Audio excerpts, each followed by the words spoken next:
Hello everyone, myself Shaheen Parveen as a science faculty of Cambridge Public School CPS. Today I have come with online tutorial class of class 7th with chapter 2. The name of the chapter 2 is Nutrition in Animals. That means जानवरों में पोषण. So students, let's move to the explanation of the chapter. Nutrition in animals, जानवरों में पोषण. Animals are living things, so they need to eat food. We classify animals into 3 groups on the basis of their food habits. First one is herbivores, means shakahari. Herbivores eat plants. They eat different parts of plants such as leaves, roots and fruit. Herbivores have special teeth to help them cut and chew plants.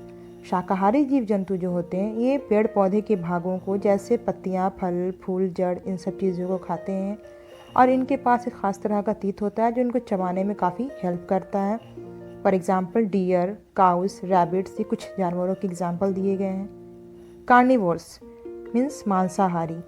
Carnivores eat other animals. They hunt and eat meat. They have sharp teeth and excellent eyesight. मांसाहारी जंतु जो होते हैं ये दूसरे जानवरों को मारकर उसका मांस खाते हैं जैसे foxes, eagle, lions. Now omnivores means सर्वाहारी. Omnivores eat plants and other animals. ये पेड़ पौधे भी खाते हैं और जानवरों का मांस भी खाते हैं जैसे bears and chimpanzees. These are omnivores. Holozoic nutrition. Holozoic nutrition is the process of nutrition that takes place in organisms which take solid or liquid food inside their body, like amoeba. Amoeba follows Holozoic nutrition. Holozoic nutrition in amoeba takes place in the following steps. First, ingestion. Second, digestion. Third, absorption. Fourth, assimilation. And last, egestion. Nutrition in amoeba. Students, you can see here how nutrition occurs in amoeba. आप इस picture के द्वारा देख सकते हैं कि amoeba पे nutrition कैसे होता है. अमीबा इरेगुलर शेप का होता है. इसमें न्यूक्लियस पाया जाता है जैसा कि आप लोग पिक्चर में देख रहे हैं. जैसे ही फूड पार्टिकल्स इसके पास आता है ये क्या करता है, स्यूडोपोडिया की हेल्प से, स्यूडोपोडिया डैट मीन्स फॉल्स फूट, उसकी हेल्प से ये इसको इनगल्फ करता है. तब फिर इसमें डाइजेशन होता है. डाइजेशन के बाद एब्जॉर्प्शन होता है. एजिमिलेशन का प्रोसेस होता है. उसके बाद एट लास्ट इजेशन का प्रोसेस होता है. ये टोटल 5 स्टेप में होता है. नाउ फर्स्ट, इंजेशन मीन्स अंतर्ग्रहण. Ingestion is the process of taking in the food into the body either by swallowing or absorbing it. Amoeba pushes out the pseudopodia to encircle the food and engulfs it, forming a food vacuoles. This process is known as phagocytosis. Ingestion में क्या होता है, amoeba अपने pseudopodia की help से food को engulf करता है और फूड वैक्यूल तैयार करता है जिसको हम लोग फैगोसाइटोसिस बोलते हैं. Next, digestion means पाचन. Digestion is the process of breaking the insoluble and large food molecules into soluble and minute molecules. Digestion में क्या करता है कि ये बड़े बड़े insoluble particles, food particles को छोटे छोटे soluble particles में तोड़ता है. In amoeba, the food vacuoles are transported deeper into the cell and with the help of the digestive enzyme, the large insoluble particles are broken down to the simpler molecules. इसमें enzymes की help से जो बड़े बड़े insoluble particles होते हैं वो टूट करके सिंपल मॉलिक्यूल्स के रूप में आ जाते हैं और इसका डाइजेशन कंप्लीट होता है. Now, absorption. In this process of absorption, the nutrients from the digested food material are absorbed into the cell's cytoplasm by leaving behind the undigested particles. This process is called diffusion. The excess food is stored in the form of glycogen and lipids.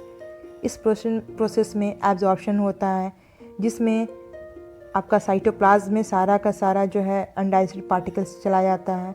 इस process को हम लोग diffusion कहते हैं. उसके बाद जो store होता है फूड के रूप में वो ग्लाइकोजन और लिपिड होता है। Next, assimilation. Assimilation is the process of obtaining energy from the absorb food molecules. In amoeba, absorbed food molecules are utilized for producing the energy required to carry out different life processes within the cell. Assimilation में जितनी भी energy store होती है उसको utilise किया जाता है उसके लाइफ प्रोसेस के लिए। Now, egestion. Egestion is the process of excretion of undigested food material. In amoeba, this process is carried out by rupturing the cell membrane to remove the undigested food material from its body. Egestion में जो भी undigested food होते हैं उसको body से बाहर eliminate कर दिया जाता है। न्यूट्रिशन इन ह्यूमन बीइंग्स, हम इंसानों में पोषण कैसे होता है। So students, let's see the various organs of the human digestive system in sequence. Human digestive system में बहुत सारे ऑर्गन्स होते हैं जो हेल्प करते हैं ये पूरे डाइजेस्टिव सिस्टम को कंप्लीट करने में, जैसे mouth, esophagus that means food pipe, stomach pet, small intestine that means छोटी आंत, large intestine that means बड़ी आंत। The glands which are associated with the human digestive system are salivary glands, liver and pancreas। ये कुछ gland हैं जो हमारे digestion system को कंप्लीट करने में हेल्प करते हैं। The various steps of nutrition in human beings are as follows. First one is ingestion, means antargrahan. In human beings, food is ingested through the mouth. The food is put into the mouth with the help of hands. Ingestion means अंतर्ग्रहण। इसमें food हम लोग अपने हाथों की help से मुंह के अंदर डालते हैं और प्रोसेस, चबाने का प्रोसेस जो है वो शुरू करते हैं।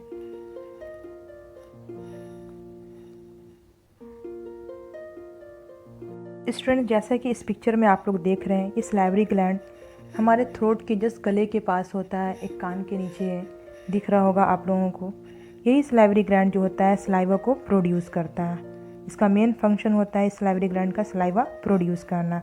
देखेंगे हमारे मुंह में ऑलवेज पानी पानी जैसा आता है जब कोई फेवरेट डिश हम लोग देखते हैं तो, या उसके बारे में सुनते हैं, हमारे मुंह में हमेशा सलाइवा आ जाता है। डाइजेशन मीन्स पाचन। The digestion of food begins in the mouth itself. पाचन की प्रक्रिया हमारे माउथ से ही शुरू हो जाती है। The teeth cut the food into small pieces, chew and grind it. हमारे मुंह के अंदर जो दांतें होती हैं हमारी, ये फूड को अच्छी तरह से कट करती हैं, उसे पीसती हैं। The salivary glands in our mouth produce saliva which contain an enzyme salivary amylase which digest the starch present in the food into sugar. अब जो हमारे सलाइवरी ग्लैंड होती हैं ये सलाइवा को प्रोड्यूस करती है हमारे माउथ में, और इसके साथ एक एंजाइम्स भी कंटेन होता है जैसे सलाइवरी एमाइलेज। ये क्या करती है, कार्बोहाइड्रेट को तोड़ देती हैं शुगर के रूप में। इस प्रोसेस को हम लोग केमिकल डाइजेशन बोलते हैं। Our tongue helps in mixing this saliva with food. हमारे माउथ के अंदर जो टंग होती है वो पूरे फूड को रोटेट करने में हेल्प करती है। The digestion of food remains incomplete in mouth. Types of teeth. There are 4 types of teeth. First one is incisors. The 4 front teeth in both the upper and lower jaws are called incisors. आगे की 4 दांत जो हमारे मुंह के अंदर अपर और lower jaws में होते हैं वो इंसाइजर कहलाते हैं। Their primary function is to cut food. इसका मेन काम होता है फूड को कट करना। Now second, canines. There are 4 canines in the total oral cavity. Canines की संख्या 4 होती है। Their main function is to tear food. इसका मेन काम होता है फूड को टीयर करना। They have a single pointed cusp and a single root. ये पॉइंटेड होता है काफ़ी, जैसा कि पिक्चर में आप लोग देख रहे होंगे और आप लोग अपने माउथ में भी चेक कर सकते हैं। केनाइंस काफ़ी पॉइंटेड होता है जो फूड को टीयर करने में हेल्प करता है। Now premolars. These teeth are located behind and adjacent to the canines and are designed to crush food. ये जस्ट कैनाइंस के पीछे होता है और इसको इस तरह से डिज़ाइन किया गया है ताकि ये फूड को अच्छी तरह से क्रश कर पाए। There are 8 premolars in the oral cavity. इसकी संख्या 8 होती है। There are 2 in each quadrant of the mouth. Fourth, molars. The most posterior teeth in the mouth are the molars. They have broader and flatter surfaces with 4 to 5 cusps. They are designed to grind food. Molars जो है हमारे mouth के सबसे last part में ये दिखेंगे। ये काफ़ी चौड़े होते हैं। इनका मेन काम होता है फूड को अच्छी तरह से पीसना। इसीलिए हम लोग खाने को अच्छी तरह से चबाने का काम जो है वो मोलर्स की हेल्प से ही करते हैं। Esophagus. The slightly digested food in the mouth is swallowed by the tongue and goes down the food pipe called esophagus. When the slightly digested food enters the food pipe, the walls of the food pipe start contraction and expansion movement is called peristaltic movement, which helps to push the slightly digested food into the stomach.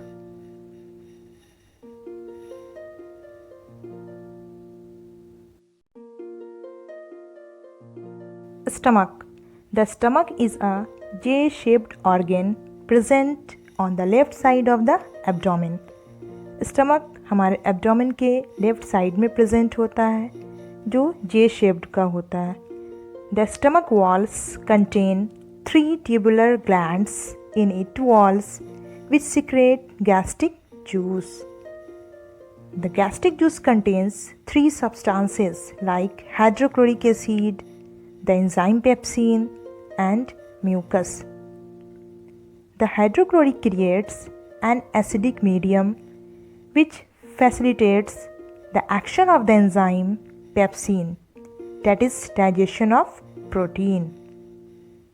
The mucus helps to protect the stomach wall from its own secretion of hydrochloric acid. The partially digested food then goes from the stomach into the small intestine. Students, you can see in this picture the stomach is attached below from small intestine.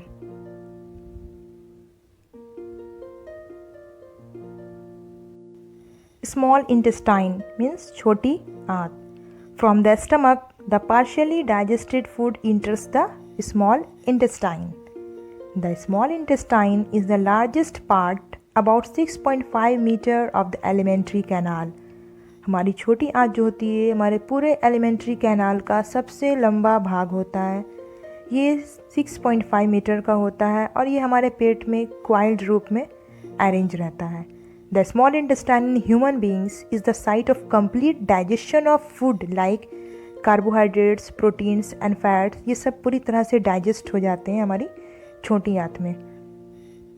The small intestine receives the secretion of 2 glands, liver and pancreas. liver और pancreas से जो भी secretion होता है enzymes का वो receive करता है small intestine.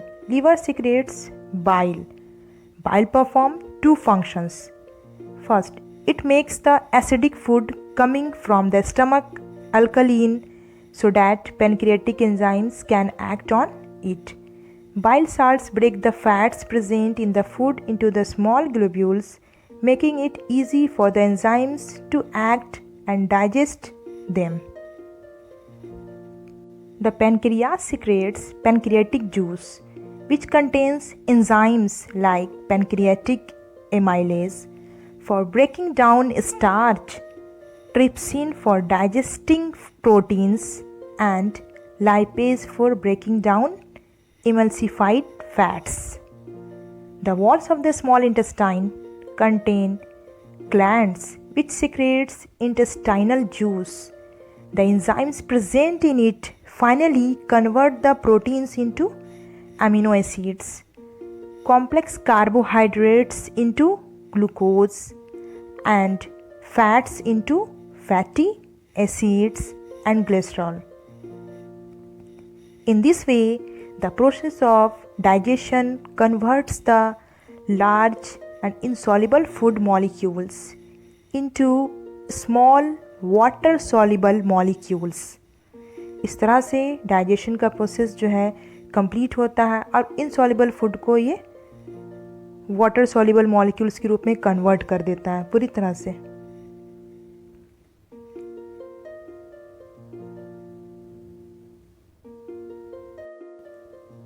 Now, absorption. The small intestine is the main region for the absorption of digested food. हमारे पचे हुए भोजन का अवशोषण हमारे स्मॉल इंटेस्टाइन में यानी छोटी आंत में होता है. The inner surface of the small intestine has numerous finger-like projections called villi, which increase the surface area for rapid absorption of digested food. छोटी आंत की दीवारें जो होती हैं उनके अंदर फिंगर लाइक प्रोजेक्शन होता है जिसको विलाई कहते हैं. ये सरफेस एरिया को इंक्रीज करता है ताकि एब्जॉर्प्शन तेज़ी से हो. The digested food which is absorbed through the walls of the small intestine goes into our blood. अब जो digested food absorb हो चुके होते हैं हमारे स्मॉल इंटेस्टाइन की इनर वॉल में, वो हमारे ब्लड में चला जाता है और हमारे ब्लड के साथ मिक्स हो जाता है.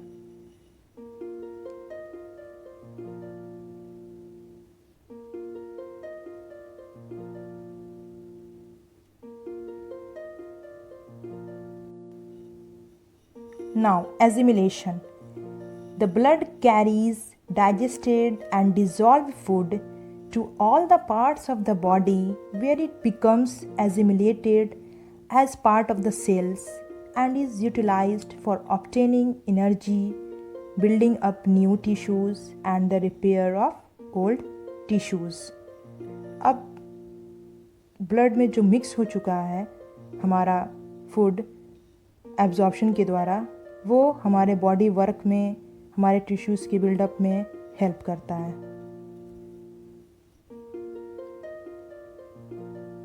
Digestion. The unabsorbed food is sent into the large intestine where more villi absorb water from this material. जो अनपचे भोजन होते हैं उनको लार्ज इंटेस्टाइन में सेंड कर दिया जाता है जहाँ पे बहुत सारे विलाई होते हैं जो एब्जॉर्ब करते हैं वाटर को इस मटेरियल से और उस मटेरियल को रेक्टम के थ्रू बाहर निकाल दिया जाता है. You can see in this digestive system pictures also the whole digestion is showing here from mouth to large intestine.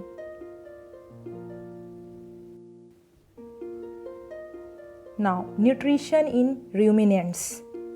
Ruminants are mammals that are able to acquire nutrients from plant-based food by fermenting it in a specialized stomach prior to digestion, principally through microbial actions. जितने भी cattle होते हैं वो nutrition as a rumination process से करते हैं.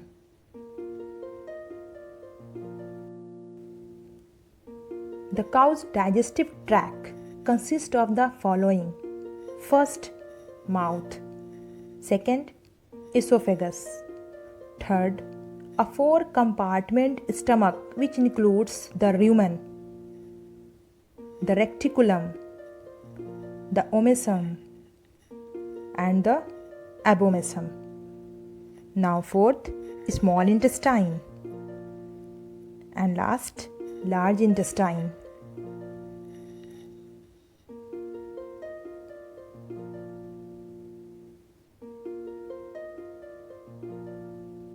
Ruminants have one stomach with 4 compartments or chambers for digestion of food. Ruminants के पास एक ही पेट होते हैं लेकिन उसके 4 चैम्बर होते हैं जो डाइजेशन ऑफ फूड में हेल्प करते हैं. First, rumen. This is the first chamber and the largest organ that allows for bacterial and chemical breakdown of fiber. Reticulum. This is the second chamber. It is also called the honeycomb because of the honeycomb appearance of its lining. इसकी lining में honeycomb के जैसे lining होता है जिस कारण इसको honeycomb भी बोलते हैं. It collects smaller particles and moves them into the omesum while the larger particles remain in the rumen for further digestion. छोटे छोटे पार्टिकल्स जो होते हैं उसको मूव कर दिया जाता है ओमेसम में और जो लार्ज पार्टिकल्स होते हैं वो रूमेन में ही छोड़ दिया जाता है आगे डाइजेशन के लिए. It also traps any foreign material that the animal may picks up. It stores foreign objects and prevent the damaging items enter into the digestive tract. ये बाहर से जो भी फॉरेन मटेरियल्स होते हैं उससे प्रोटेक्ट करता है. Omesum. This is the third chamber of ruminants. It helps in the absorption of water, magnesium and the volatile fatty acids produced by rumen fermentation that have not been absorbed into the bloodstream yet. Now, fourth chamber is abomesum. This is called the true stomach, most similar to a stomach in a non-ruminant. Majority of chemical breakdown of food materials occurs here with the help of digestive enzymes like pepsin, renin, bile, etc. and hydrochloric acid. The abomesum secretes mucus to protect its wall from acid damage. ये acid damage से protect करता है wall को, inner wall को.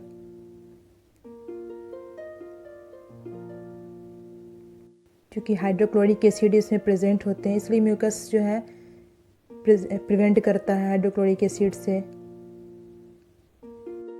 Now students, it is the time for exercise. So you will read whole chapter properly and write notes in your notes copy. After that, you will write these all 10 questions answer in your copies and you will learn properly. That's all. Thank you.